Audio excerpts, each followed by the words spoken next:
The first thing Rowan Mercer sold after losing his job was his wedding ring. Not because he wanted to forget his wife. He sold it because the electric company had taped a red notice to the front door, his daughter needed new shoes, and the last $23 in his checking account had to last until Friday.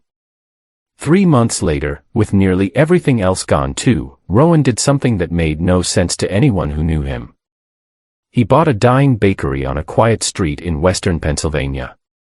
If you believe in kindness and second chances, please like, comment, share, and subscribe to Kindness Corner 2.0.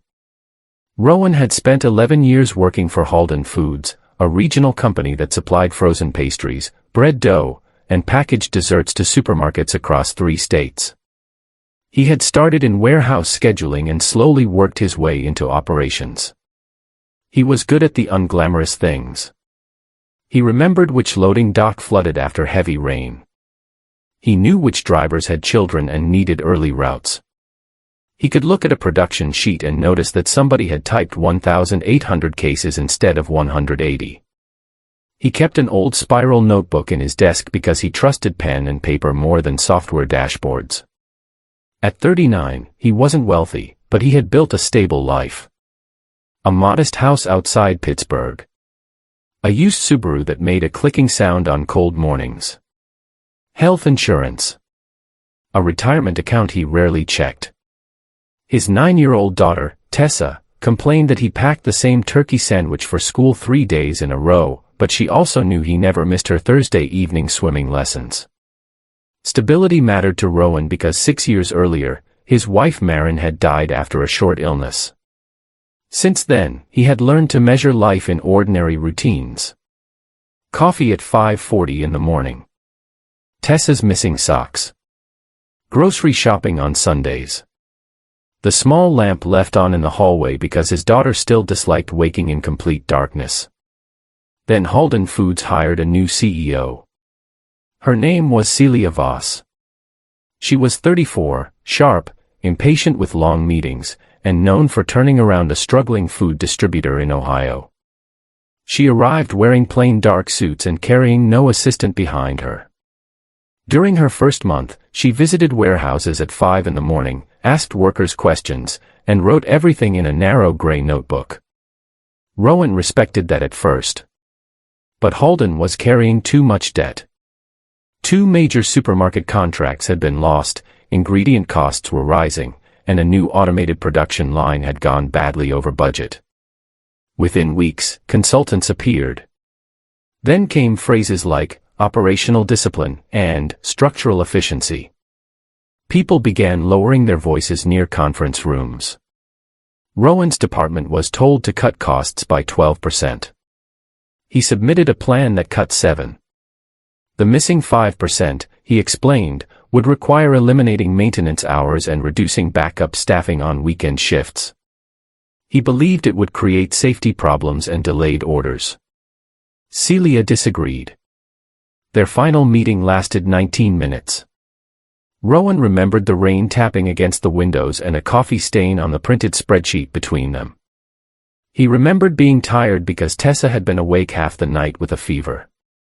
Mostly, he remembered Celia looking at him with an expression that wasn't cruel, just closed. "You're protecting a system we can't afford anymore," she said. Rowan answered more sharply than he should have. "And you're cutting things you haven't had time to understand." That sentence ended his career at Halden.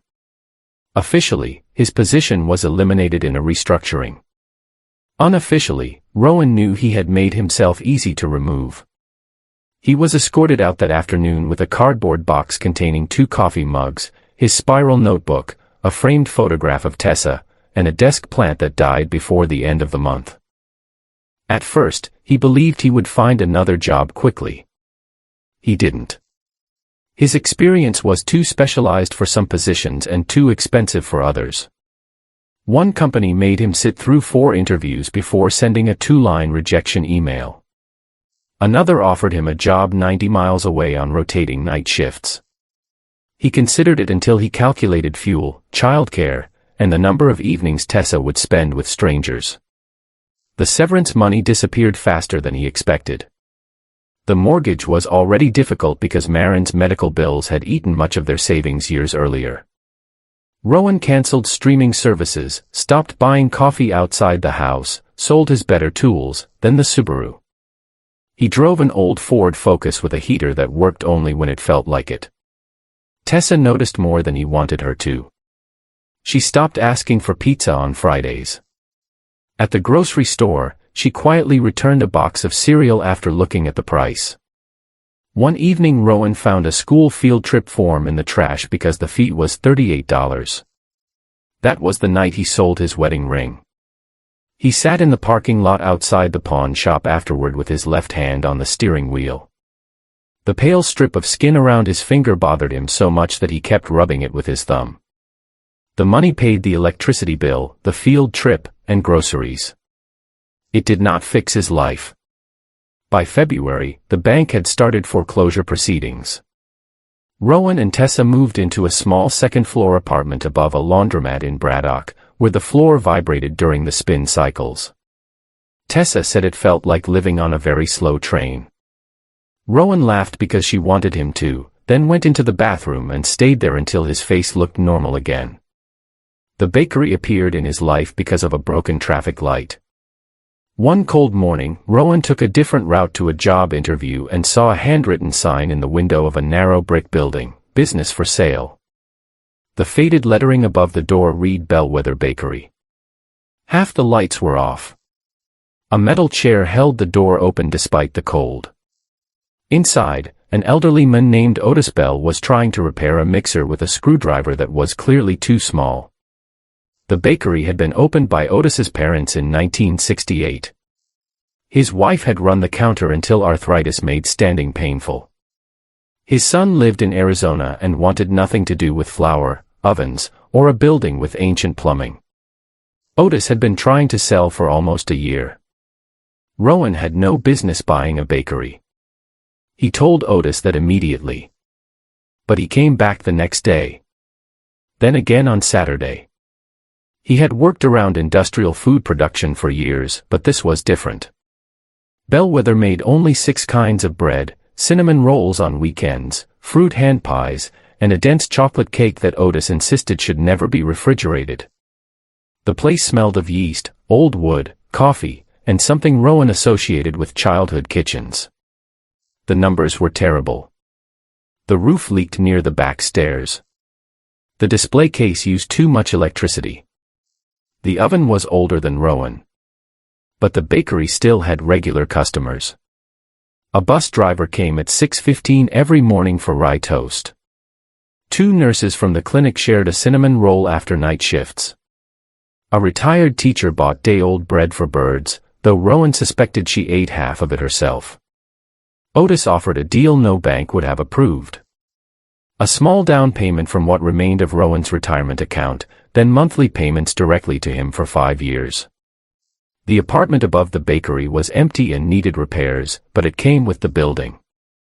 Rowan stared at the contract for 3 days. Then he signed it. The first year was ugly. He burned 84 dinner rolls during his second week because he answered a phone call from Tessa's school and forgot the timer. He underestimated flour costs. A pipe burst in March. His first attempt at sourdough was so hard Tessa tapped it against the counter and asked if they could use it as a doorstop. He woke at 3:45 every morning. Tessa did homework at a small table behind the counter. Rowan learned to braid her hair badly. He watched baking videos after midnight and wrote notes in the same spiral notebook he had carried out of Halden Foods. He kept Otis's recipes mostly unchanged but slowly adjusted the business. He added online pre-orders. He started supplying sandwich rolls to a neighborhood cafe. He stopped making items that looked pretty but never sold. Most importantly, he listened. When an older customer said the bread loaves were too large for people living alone, Rowan introduced half loaves. When a construction crew began working nearby, he opened 30 minutes earlier. When a local shelter asked whether he could donate leftovers, he said yes, then learned how to plan production better so the donation didn't become an excuse for waste. By the second year, Bellwether was no longer dying. It wasn't a gold mine either. Rowan still worried about taxes. The freezer made a worrying noise every few weeks. He sometimes moved money from his personal account to cover payroll. But he hired 2 part-time workers, repaired the front windows, and finally replaced the handwritten sign with a simple painted one. Tessa, now 11, became unofficial quality control. She rejected anything too fancy for normal people. Then, on a rainy Tuesday in October, Celia Voss walked through the bakery door. Rowan was shaping dough behind the front counter. Flour covered one sleeve of his navy shirt. Tessa sat nearby doing math homework and eating the edge of a broken cookie. The bell above the door rang. Rowan looked up. For a second, neither of them moved. Celia seemed different from the woman he remembered. Her hair was longer. There were tired shadows under her eyes. She carried a black handbag and a folded umbrella that dripped onto the tile. She looked around the bakery, then back at Rowan as if checking whether she had entered the wrong place. Tessa glanced between them. "Dad." Rowan wiped his hands on his apron. "Ms. Voss." Celia's face tightened slightly at the formality. She had not known the bakery belonged to him. She explained that her car was being serviced 2 blocks away and the mechanic had recommended Bellwether for coffee. The silence that followed was uncomfortable enough that Rowan could hear the refrigerator motor switch off. He could have asked her to leave. For a brief moment, he wanted to. Instead, he poured coffee into a thick white mug and placed it on the counter. Celia reached for her wallet. "Coffee's $3, Rowan said. Nothing dramatic happened. She paid. She sat at a small table near the window and stayed for 20 minutes. Rowan tried not to watch her, but he noticed she barely touched the coffee. She kept looking at the shelves, the customers, the handwritten pickup orders clipped near the register. When she finally left, she gave him a small nod. The next week, she returned. This time she ordered coffee and a half loaf of oat bread. Then she came again. Rowan found the visits irritating. He suspected she wanted something. An apology, perhaps. Or a story she could tell herself about how the employee she fired had landed on his feet, making her decision easier to remember. On her 4th visit, Rowan finally asked, "Why do you keep coming here?" Celia looked down at the paper bag in her hands. The answer was not what he expected. Holden Foods was closing one of its main plants. The automated production line had never worked as promised. The company had borrowed more money to fix it, lost another contract, and was now preparing to lay off more than 100 people. Celia had spent 2 years trying to save the company and had failed in ways that didn't fit neatly into a press release. She told Rowan that after firing him, she had later reviewed several internal reports. Maintenance failures had increased. Weekend shipping delays had become expensive. Some of the problems were exactly the ones he had warned about. "I thought you were resisting change," she said quietly. "You were resisting bad cuts." Rowan did not forgive her on the spot. He didn't say it was fine. Because it hadn't been fine. He told her about the house. The interviews. The field trip form in the trash. He did not mention the wedding ring because that still felt too private. His voice stayed controlled, but Celia listened without interrupting. When he finished, she said she was sorry. Just that. No speech. Rowan nodded and went back to work. For several weeks, they barely spoke beyond normal customer conversation. But Celia kept coming. Slowly, Rowan learned that she had resigned from Holden before the plant closure was announced. She had refused a retention bonus and was helping displaced employees connect with other manufacturers. She wasn't suddenly poor. She wasn't secretly buying the bakery. She was simply a woman whose career had moved faster than her judgment, and who had started to understand the cost of decisions made from spreadsheets. One afternoon, she asked Rowan whether he needed help finding wholesale customers. His first answer was no. 2 days later, the bakery freezer failed. The repair estimate was $4,600. Rowan sat alone at the counter after closing, staring at the number. He had enough money for payroll or the repair deposit, but not both. Tessa was upstairs asleep. Rain pressed softly against the front windows. The next morning, Rowan called Celia. He did not ask for money. He asked whether she knew any restaurants looking for a local bread supplier. Celia made 3 introductions. Only one worked. It was a small group of neighborhood cafes, not a giant contract. Their owner, Priya Nanduri, tested Bellwether's rolls for a month before agreeing to a regular order. The contract gave Rowan enough predictable income to finance a replacement freezer and keep his 2 workers. Months later, Rowan learned Celia had not pressured Priya or exaggerated his bakery. She had simply said, "His bread is good, and he shows up." That mattered to him. The relationship between Rowan and Celia never became simple. Some wounds don't disappear because the person who caused them becomes kinder. There were days when Rowan saw her at the window table and remembered carrying that cardboard box through Halden's lobby. There were also days when she helped Tessa with algebra while waiting for coffee, or stayed 10 minutes after closing to stack chairs because one of Rowan's workers had gone home sick. People are inconvenient that way. They can hurt you and regret it. They can be wrong without being monsters. They can apologize, and you can accept the apology slowly. 3 years after Rowan bought Bellwether Bakery, Otis came in on a Saturday morning and found every table occupied. A line stretched almost to the door. The old man stood near the bread shelves with his hands in his coat pockets, pretending not to be pleased. Rowan still wasn't rich. He still woke before 4. The roof still leaked once during a terrible spring storm, and Tessa still complained about his terrible braids even though she was old enough to do her own hair. But the bakery employed 5 people now. The upstairs apartment had been repaired. Rowan had even started putting a little money back into retirement. One evening, while cleaning the flour from beneath the work table, Tessa asked him whether he was glad he got fired. Rowan stopped sweeping. He thought about the house they had lost. His wedding ring. The months of fear.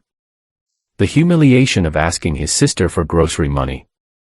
He thought about Otis, the broken mixer, the first burnt rolls, and the rainy afternoon when Celia had walked back into his life. "No," he said. "But I'm glad losing that job wasn't the end of me." That was the closest answer he had. If this story touched your heart, please leave a like and share it with someone who still believes kindness matters. A few weeks later, Celia came into the bakery just before closing. She had accepted a job advising a family-owned food company in another city, this time in a role with less power and, as she put it, more listening. She placed an envelope on the counter. Inside was nothing expensive. It was Rowan's old spiral notebook. He had left it behind during his final meeting at Halden, and somehow it had ended up in a storage cabinet. Celia had found it while clearing her office. The pages were filled with route notes, maintenance warnings, employee schedules, and small reminders in Rowan's handwriting. At the bottom of one page, written years earlier, was a note to himself. "Tessa, swim lesson Thursday. Don't be late again." Rowan laughed when he saw it. For a moment, he simply held the notebook. Celia stood on the other side of the counter, waiting. "Thank you," he said. It was the first time he had thanked her for anything. Comment: kindness still exists if you believe even one good act can change someone's life. After Celia left, Rowan turned off the front lights and checked the ovens twice, as he always did. Upstairs, Tessa was playing music too loudly while finishing homework. The bakery smelled faintly of tomorrow's bread. Rowan placed the old notebook in a drawer beside his newer one. He had once believed a life could be ruined in a single afternoon, and for a while, his had certainly felt that way. But rebuilding had taught him something quieter. A second chance rarely arrives looking like rescue. Sometimes it looks like an old building with bad plumbing. Sometimes it is a difficult apology. Sometimes it is 3 phone calls made by someone trying, imperfectly, to repair a small part of the harm they caused. And sometimes kindness is not forgetting what happened. It is choosing what to do with what remains.